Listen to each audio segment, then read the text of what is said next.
নমস্কার, আমি দিয়া। শুরু করছি আজকের গুরুত্বপূর্ণ সংবাদ। বাংলাদেশে যদি হিন্দু কমিউনিটি কম থাকে সেটা কি আমাদের দোষ? বিজেপিকে হুঁশিয়ার মমতা।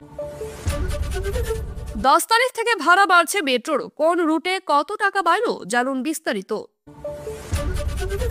বুকের পাটা আছে। তিরুপতি গোল্ডেন টেম্পলের সম্পত্তি নিয়ে প্রশ্ন তুললেন মমতা, তা নিয়ে জল্পনা শুরু। উচ্চ মাধ্যমিক পরীক্ষার সিলেবাসে আবারও বড় বদল আনলো সংসদ, জানুন। বাংলাদেশ নিয়ে রাজনীতি করছে বিজেপি। পদ্ম শিবিরকে এক হাত নিল অভিষেক ব্যানার্জি। সন্দেহজনক যুবককে তল্লাশি চালাতেই জাল নোট উদ্ধার। ঘটনায় ব্যাপক চাঞ্চল্য মালদায়। বাংলাদেশকে যুদ্ধের জন্য তৈরি থাকতে হবে, সীমান্তে যাওয়ার আগে বললেন অর্জুন সিং। আগে বাংলা, তারপর বাকিরা। আলু পেঁয়াজ রপ্তানি নিয়ে বিধানসভায় সরব মমতা। রাজস্থানে 4 দিন ধরে 23 জায়গায় আয়কর হানা। বাজেয়াপ্ত ব্যবসায়ীর 137 কোটির সম্পত্তি। প্রিয় দর্শক, এতক্ষণ শুনছিলেন আজকের গুরুত্বপূর্ণ সংবাদ শিরোনাম। এবারে আসছি বিস্তারিত খবরে। গতকাল বিধানসভায় নিজের বক্তব্যের অনেকটা বড় অংশ জুড়েই বাংলাদেশের পরিস্থিতি সম্পর্কে কথা বলেছেন মুখ্যমন্ত্রী মমতা বন্দ্যোপাধ্যায়। বাংলাদেশ সম্পর্কে প্রধানমন্ত্রীর বিবৃতিও দাবি করেছেন তিনি। বিরোধীদের কটাক্ষের মুখে জবাব দিতে গিয়ে তিনি বলেন, যদি হিন্দু কমিউনিটি কম থাকে সেটা কি আমাদের দোষ?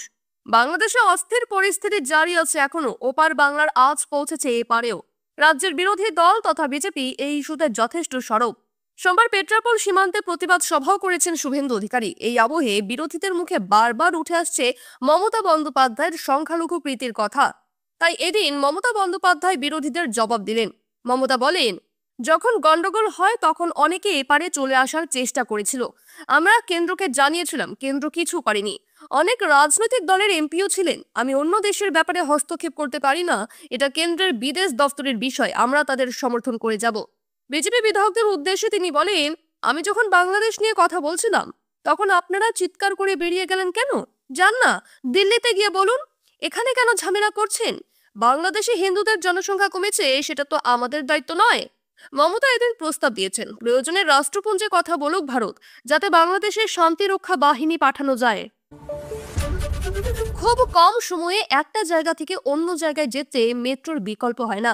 বিশেষ করে অফিস যাত্রীদের কাছে মেট্রো হলো যাতায়াতের অন্যতম মাধ্যম। সেই সঙ্গে মধ্যবিত্তর নাগালেও ভাড়া। তবে এবারে মেট্রো যাত্রীদের জন্য দুঃখের খবর, বাড়ছে ভাড়া। কত টাকা বাড়াচ্ছে মেট্রো রেল কর্তৃপক্ষ, বিস্তারিত জানুন। মেট্রো রেল সূত্রে খবর, শেষ মেট্রোয় গুনতে হবে অতিরিক্ত ভাড়া। আগামী 10ই ডিসেম্বর থেকে বর্ধিত ভাড়া দিতে হবে যাত্রীদের। মূলত সিদ্ধান্ত হয়েছে রাত 10:40 নাগাদ যে শেষ মেট্রো ছাড়ে কবি সুভাষ ও দমদম থেকে, সে মেট্রোতে উঠতে গেলে 10 টাকা বর্ধিত ভাড়া দিতে হবে। অর্থাৎ যা ভাড়া লাগে তার সঙ্গে অতিরিক্ত 10 টাকা বেশি দিতে হবে।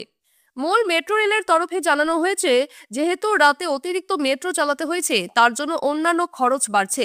সেই কারণে 10 টাকা বর্ধিত ভাড়া গুনতে হবে যাত্রীদের। ওয়াকফ সংশোধনী বিল নিয়ে শুরু থেকেই আপত্তি জানিয়েছে তৃণমূল। লোকসভাতেও সরব হয়েছেন সাংসদরা। তৃণমূল সহ বিরোধী দলগুলির দাবি, ওয়াকফ সম্পত্তি দখল করার চেষ্টা করছে কেন্দ্রীয় সরকার। তবে কেন্দ্রের যুক্তি হলো, ওয়াকফ নিয়ে আরো স্বচ্ছতা আনার চেষ্টা করা হচ্ছে নতুন সংশোধনীতে। সেই প্রসঙ্গেই এবার বিধানসভায় নতুন করে প্রশ্ন তুললেন মমতা। রাজ্যের সঙ্গে বিলের বিষয়ে কথা বলা হয়নি বলেও জানিয়েছেন তিনি। সোমবার বিধানসভায় মমতা বলেন, যখন এই ধরনের বিল আনবেন তখন কেন্দ্রের দায়িত্ব রাজ্যের সঙ্গে সেটা নিয়ে আলোচনা করা। আমরা কয়েকটা সংশোধনী দিয়েছিলাম, জানি না সেগুলো বিলে যোগ করা হয়েছে কিনা। মমতার অভিযোগ, ওয়াকফ বিল নিয়ে যে যৌথ সংসদীয় কমিটি তৈরি হয়েছে তারা কলকাতায় আসেনি।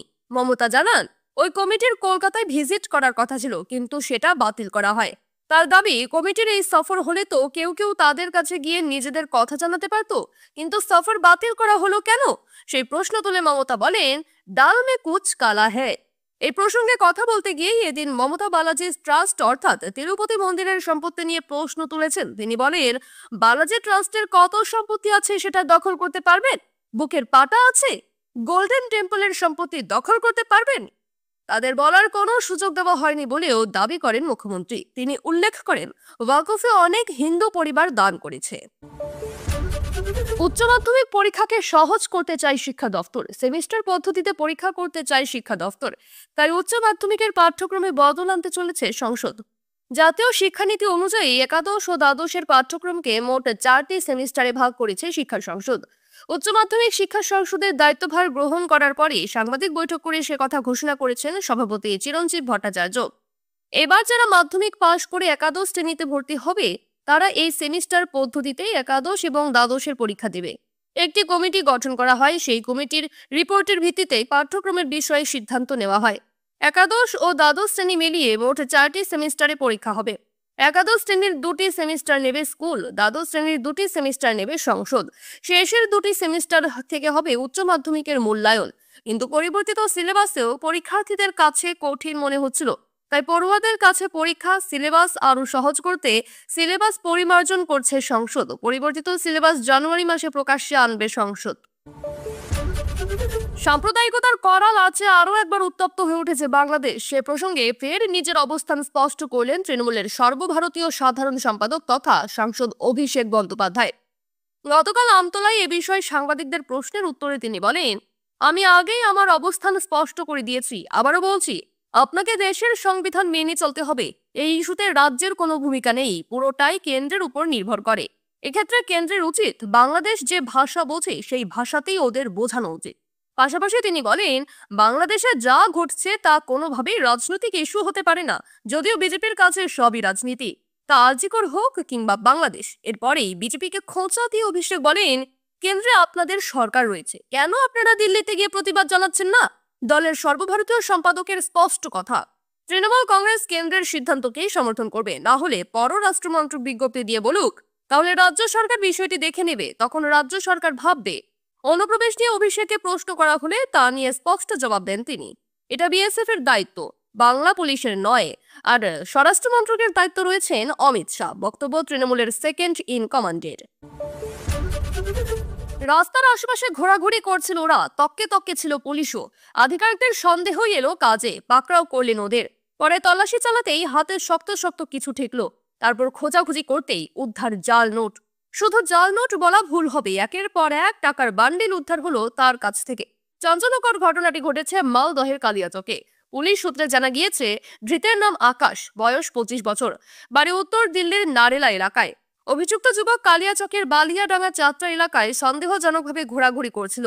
ওই সময় এসটিএফ বিশেষ সূত্রের খবর পেয়ে কালিয়াচক থানার পুলিশকে সঙ্গে নিয়ে যাত্রা এলাকায় অভিযান চালায়। এরপর তাকে পাকড়াও করে।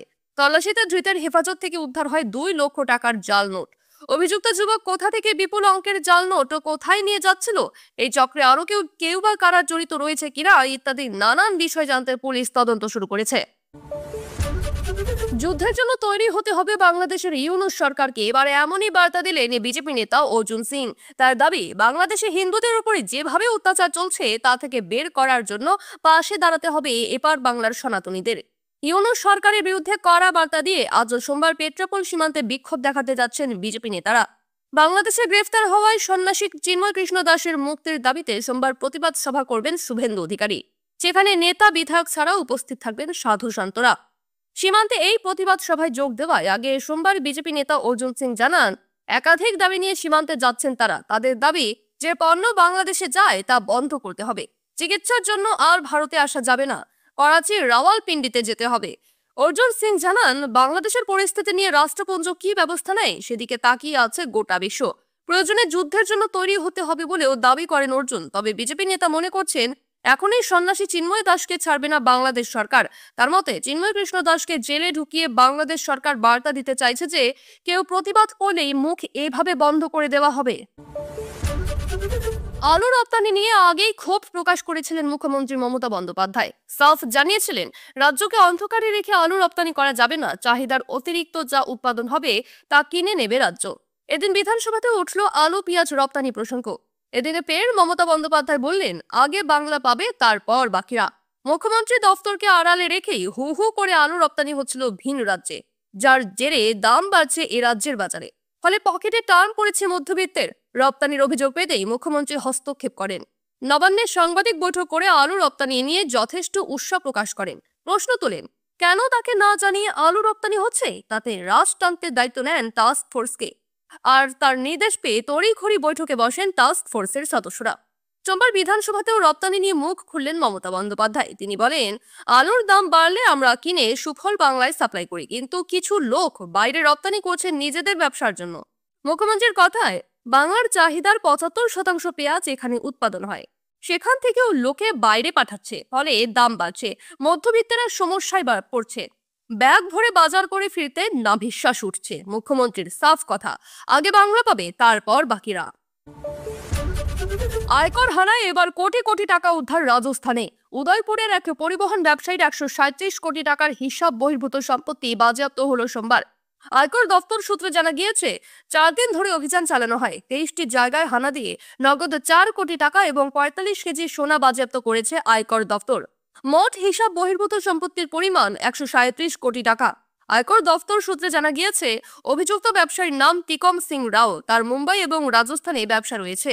Udaipur golden transport and logistics নামের একটি নামী সংস্থা রয়েছে। গত 4 দিন ধরে গোল্ডেন ট্রান্সপোর্ট সহ বেশ কয়েকটি সংস্থায় হানা দেয় আয়কর দপ্তর। হিসাব বহির্ভূত যে 137 কোটি টাকার সম্পত্তি মিলেছে, তা আয়কর আধিকারিকদের দাবি তা টিকম এবং তার ছোট ভাই গোবিন্দ সি রাবের। আয়কর দপ্তর জানিয়েছে, রাজস্থানে এর আগে একটি অভিযানে এত পরিমাণে সোনা বাজেয়াপ্ত হয়নি। বেশ কিছু নথিপত্র বাজেয়াপ্ত হয়েছে, সেগুলি যাচাই করে দেখা হচ্ছে। উল্লেখ্য, উদয়পুর, জয়পুর এবং মুম্বাই থেকে বেশ কিছু সন্দেহজনক নথি হাতে পায় আয়কর দপ্তর। এরপরেই 4 দিন ধরে 23টি জায়গায় অভিযান চালানো হয়, যাতে বড় সাফল্য পেলেন আয়কর আধিকারিকরা। খবর শেষ হলো।